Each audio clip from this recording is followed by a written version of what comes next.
جو تحریر ہے وہ شہادت ہے. لوگ جب ایک عظیم مقصد کے لیے قربانی دیتے ہیں تبھی حقیقی آزادی نصیب ہوتی ہے. شہید خون سے آزادی کی تحریر لکھتے ہیں تو قوموں کو آزادی ملتی ہے. بقول شاعر جب تک نہ جلیں دیپ شہیدوں کے لہو سے، کہتے ہیں کہ جنت میں چراغاں نہیں ہوتا. تاریخ گواہ ہے کہ قوموں کو آزادی کی تحریر شہادتوں کی سرخی سے ملی.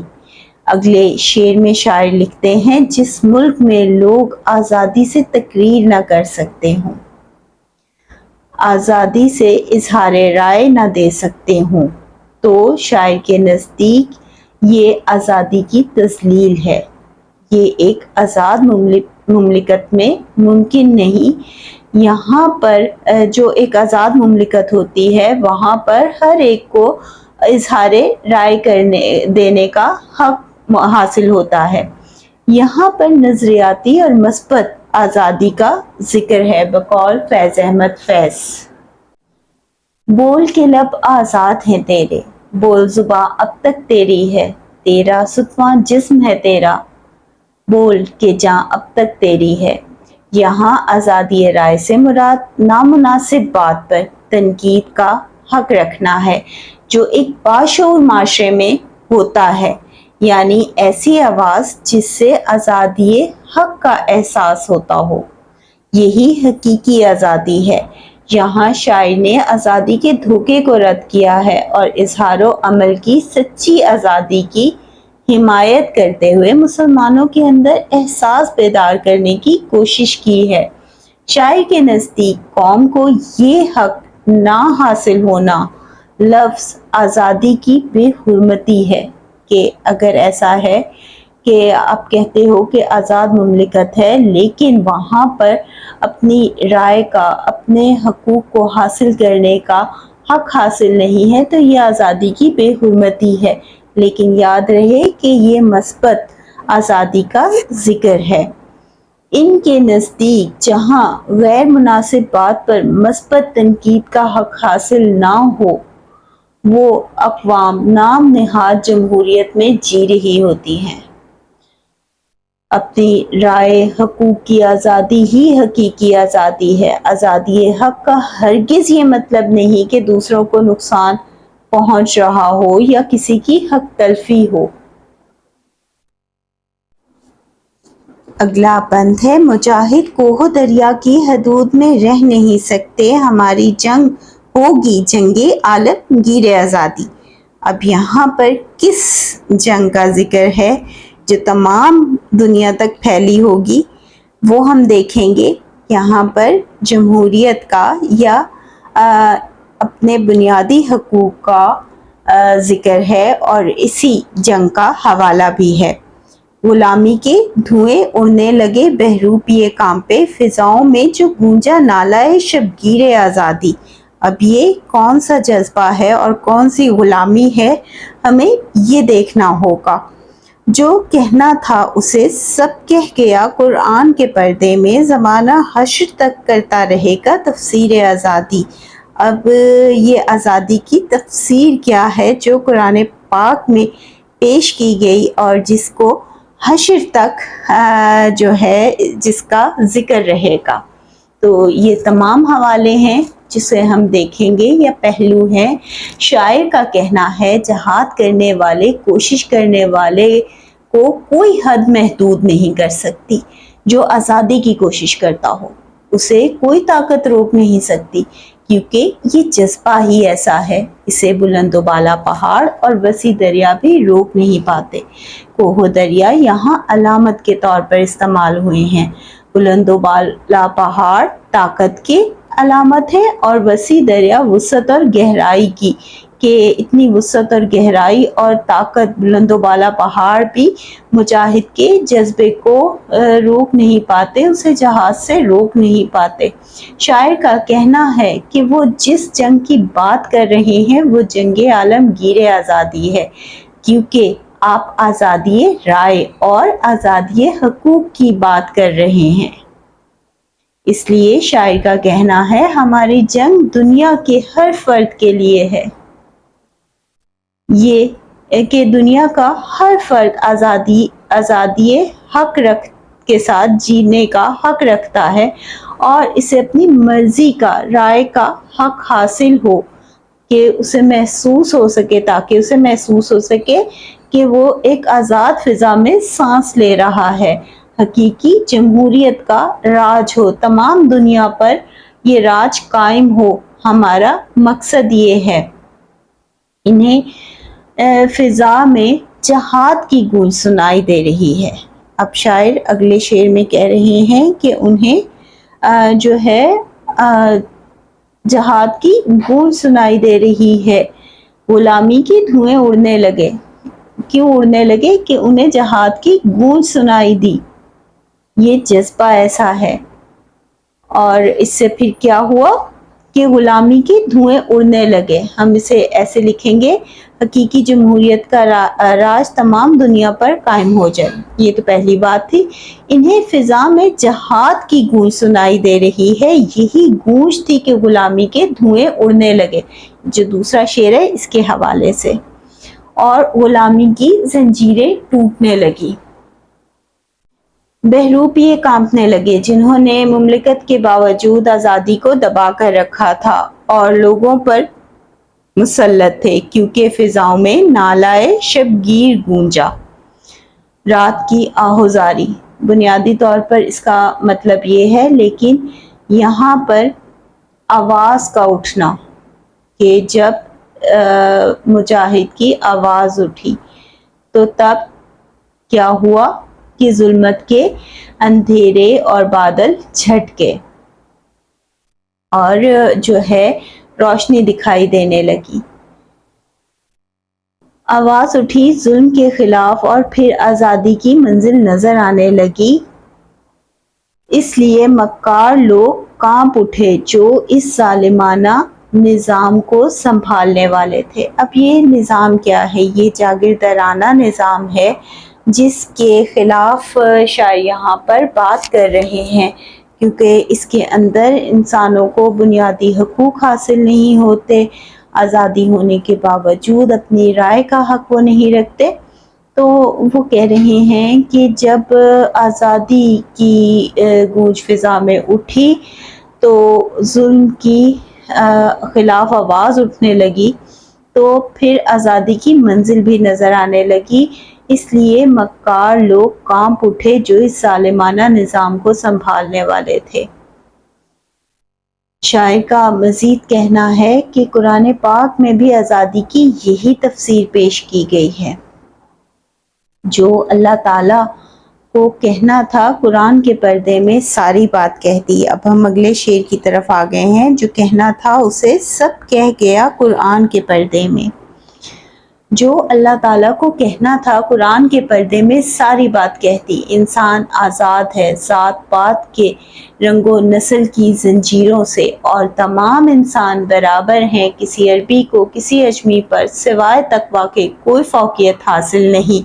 کوئی انسان کسی دوسرے کو غلام نہیں بنا سکتا، اور زمانہ حشر تک آزادی کی یہی تفسیر کرے گا، کیونکہ قرآن پاک روز قیامت تک ہدایت و رہنمائی کا ذریعہ ہے۔ کوئی غیر مسلم بھی ہو، جو نظریات زندگی کے حوالے سے پیش کیے گئے، وہ بھی یہی حوالہ ہے کہ ہر انسان آزاد ہے اور کوئی دوسرا انسان اسے غلام نہیں بنا سکتا۔ اور قرآن پاک میں بھی آزادی کی اتنے سال پہلے یہی تفسیر بیان کی گئی، اور اسی لیے شاعر کا کہنا ہے کہ زمانہ حشر تک آزادی کی یہی تفسیر بیان کرتا رہے گا۔ بقول اقبال، ایک ہی صف میں کھڑے ہو گئے محمود و ایاز، نہ کوئی بندہ رہا نہ کوئی بندہ نواز۔ اسلام ہی ہے جس نے محمود و ایاز کو ایک ہی صف میں کھڑا کیا۔ حکمرانی صرف اللہ کی ہے، اور رب کے حضور فضیلت صرف تقویٰ کی ہے۔ لوگ اب قیامت تک اللہ تعالیٰ کے اس حکم کو سمجھتے رہیں گے اور اس کی تفسیر کرتے رہیں گے۔ اصل میں تو قرآن پاک نے انسانوں کو آزاد کر دیا فرد کی غلامی سے۔ کوئی فرد امیر ہو یا غریب کسی دوسرے فرد کا غلام نہیں ہے۔ یہی حقیقی جمہوریت ہے، اور حقوق انسانی کا فلسفہ ہے، اور یہی حقیقی آزادی ہے۔ اور یہاں پر شاعر ان اشعار میں اسی حقیقی آزادی کا ذکر کر رہے ہیں، اسی کا حوالہ پیش کر رہے ہیں۔ اس سے پہلے جو اشعار تھے اس کے اندر ہم نے جو دیکھا تھا وہ یہ خیال تھا کہ جو جہاد کا جذبہ ہے، جو شہادت کا جذبہ ہے، وہ عین عبادت ہے۔ لیکن یہاں پر اگلے بند میں جو حوالہ پیش کیا گیا ہے وہ جمہوریت کا ہے، انسان کے بنیادی حقوق کا ہے، اور نامناسب بات پر تنقید کے حق کا ہے۔ اب اس سے اگلے بند کی طرف چلتے ہیں۔ لہو برسا بہے آنسو ٹوٹے رہ رو کٹے رشتے، ابھی تک نامکمل ہے مگر تعمیر آزادی۔ یہاں پر ہمیں ذکر ملتا ہے اس حوالے کا جو پاکستان کے قیام کے وقت پیش آیا، وہ واقعات، وہ درد، وہ کہانیاں، وہ اذیت، ان تمام کا ذکر یہاں پر شاعر کر رہے ہیں۔ تعجب ہے غلامی کے شبستانوں کی زینت ہے، کھینچی ہے جو ہمارے خون سے تصویر آزادی، لیکن اس تمام تر قربانیوں کے باوجود جو ہے ابھی تک ہمیں مکمل آزادی حاصل نہیں ہو سکی، ذہنی غلامی موجود ہے۔ شروع میں نے جن باتوں کا حوالہ دیا تھا آپ کو، وہی اب ہم آگے ان کے اوپر بات کر رہے ہیں۔ غلام ابن غلام اپنی وراثت کیوں سمجھتے ہیں، ہوئی ہے جب ہمارے نام پر تعمیر آزادی۔ اب یہاں پر جو ایسے حکمران جو کہ ذہنی طور پر غلام ہیں اور وہ جو ہے کمزور کو دبا رہے ہیں اور خود بنیادی طور پر آج بھی انگریز کے غلام ہیں، اسی سوچ کو لے کر چل رہے ہیں، تو ان کا ذکر ہمیں ملے گا۔ اب ہم تشریح کی طرف چلتے ہیں۔ پہلے شعر کی تشریح ہے۔ آزادی کے لیے تو بہت ہی قربانیاں دینی پڑتی ہیں، شاعر بھی قربانیوں کا ذکر کر رہے ہیں۔ لہو برسا بہے آنسو لٹے رہ رو کٹے رشتے، ہم نے آزادی کو حاصل کرنے کے لیے بہت درد، بہت دکھ دیکھے۔ لہو برسا، آنسو بہے، اپنے اپنوں سے بچھڑ گئے، تب جا کر ہمیں یہ پاک وطن نصیب ہوا۔ شاعر ان اشعار میں حوالہ پیش کر رہے ہیں تاریخ کا، پاکستان کے قیام کے وقت دی جانے والی قربانیوں کا۔ آزادی کی خاطر لوگوں نے جانیں قربان کی، خون بہا، شہیدوں کے غم میں انہوں نے آنسو بہائے، اپنا وطن چھوڑ کر، اپنوں سے بچھڑ کر پاکستان تک آنے کا سفر طے کیا، اور یہی قافلے، یہی مسافر راستے میں لوٹے بھی گئے۔ ایک ہی خاندان کے لوگ ایک دوسرے سے جدا ہو گئے، لیکن افسوس کے ساتھ کہنا پڑتا ہے یہاں پر، اب اس سے آگے شاعر افسوس کر رہے ہیں کہ جس آزادی کے لیے اپنا سب کچھ لٹا دیا تھا، وہ آزادی ابھی تک نامکمل ہے، وہ آزادی ہمیں نہیں مل سکی۔ اب وہ آزادی کا تصور کیا ہے؟ ایک یہ کہ مکمل طور پر اسلام کا نفاذ ہو، وہ نہیں ہے، اور حقیقی جمہوریت موجود نہیں ہے۔ اپنی رائے کا اظہار کرنا اور اپنے حقوق کی بات کرنا، وہ جو چیزیں ہیں ان کو دبایا جا رہا ہے۔ ٹھیک ہے، تو شاعر کا کہنا ہے کہ مجھے حیرت ہے کہ آزادی کی جو تصویر ہم نے اپنے لہو سے بنائی تھی، کہ یعنی یہ آزادی بہت قیمتی ہے کیونکہ اس کو اپنے خون سے لکھا گیا ہے، خون سے لکھا گیا ہے، بہت قربانیوں کے بعد ملی ہے، بہت جانیں گئیں، بہت شہیدوں کے یاد میں آنسو بہے، اپنے اپنوں سے جدا ہو گئے، تب یہ آزادی نصیب ہوئی۔ وہ تصویر غلامی کے خواب گاہوں کی زینت بنی ہوئی ہے۔ یعنی ہم آزادی کے بعد ابھی تک اپنے پرانے آقاؤں انگریز حکومت کا کلمہ پڑھ رہے ہیں، انہی کے بتائے ہوئے نقش قدم پر چل رہے ہیں، انہی کو یاد کر رہے ہیں، اور ذہنی طور پر آج بھی ہم انہی کے غلام ہیں۔ شاعر نے ہمارے حکمرانوں کو غلام ابن غلام کہا ہے۔ غلام ابن غلام اپنی وراثت کیوں سمجھتے ہیں؟ ہوئی ہے جب ہمارے نام پر تعمیر آزادی۔ اب یہ کیا تصور ہے؟ شاعر نے ہمارے حکمرانوں کو غلام ابن غلام کہا ہے کہ حکمران طبقہ آزادی سے پہلے بھی غلام تھا۔ قیام پاکستان سے قبل ایک طبقہ ایسا بھی تھا جنہوں نے بدلتے ہوئے حالات کے ساتھ انگریزوں کی طرف رخ کر لیا تھا اور ان سے مراعات بھی حاصل کی تھیں اور جاگیریں اور انہیں ایسی بڑی قیمتی چیزیں جو ہیں تحائف میں ملی تھی۔ تو شاعر کہہ رہے ہیں کہ یہ لوگ وہی طبقہ ہے جو آزادی سے پہلے بھی غلام تھا اور آج بھی ذہنی طور پر غلام ہے، اور آج یہ حکمرانوں کی صورت میں پاکستان ہمارے ملک پر اور عوام پر مسلط ہو گیا ہے۔ شاعر ہمارے حکمرانوں کو غلام ابن غلام کہہ رہے ہیں کہ حکمران طبقہ آزادی سے پہلے بھی غلام تھا، جسمانی طور پر بھی اور ذہنی طور پر بھی، اور اب بھی وہ حکمران ذہنی طور پر انہی کے غلام ہیں اور آزادی کو اپنا حق سمجھتے ہیں، جبکہ آزادی تو ہمارے لیے حاصل کی گئی تھی۔ آزادی پر تو تمام قوم کا برابر حق ہے۔ آزادی کسی کی جاگیر نہیں، کسی کی ملکیت نہیں ہے،